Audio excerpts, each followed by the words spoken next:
कौन थी वो साधारण लड़की जिसके गीत सुनने के लिए स्वयं भगवान जगन्नाथ रात में बैंगन के खेतों तक पहुंच गए। उड़ीसा की पवित्र भूमि में एक साधारण बैंगन बेचने वाला व्यक्ति रहता था, जिसकी एक बालिका थी, भोली, निश्छल और प्रेम से भरी हुई। संसार की दृष्टि में वह बस एक गरीब सब्जी वाली थी, पर भीतर उसका हृदय भक्ति के रत्नों से भरा था। उसे संत जयदेव गोस्वामी के गीत गोविंद के पद इतने प्रिय थे कि वह दिन रात उन्हें गुनगुनाती रहती थी। उसके स्वर में कोई शास्त्रीय लय नहीं थी, पर भक्ति की मिठास थी जो सीधे भगवान जगन्नाथ के हृदय तक पहुंचती थी। वह अपने माता पिता की सेवा करती, घर का सारा काम निबटाती और फिर प्रेम से जयदेव जयदेव गाती रहती। एक दिन पूर्णिमा की रात उसके पिता ने उसे पुकारा, बेटी, चांदनी अभी उजली है, जाकर बैंगन तोड़ ला, सुबह मंडी में ले जाना है।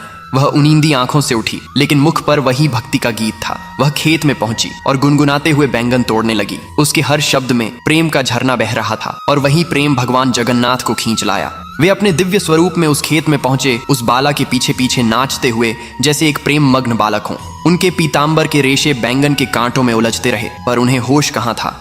भक्ति का नशा दोनों ओर था। भक्त और भगवान दोनों एक दूसरे में खोए हुए थे। सुबह जब जगन्नाथ मंदिर के पट खुले तो राजा ने देखा कि भगवान का नया पीताम्बर फटा हुआ है। उसे लगा पुजारी ने धोखा दिया है। उसने क्रोधित होकर पुजारी को कारागार में डाल दिया। बेचारा पुजारी रोता रहा, प्रभु, मैं निर्दोष हूँ। उसी रात राजा को स्वप्न में स्वयं भगवान जगन्नाथ प्रकट हुए।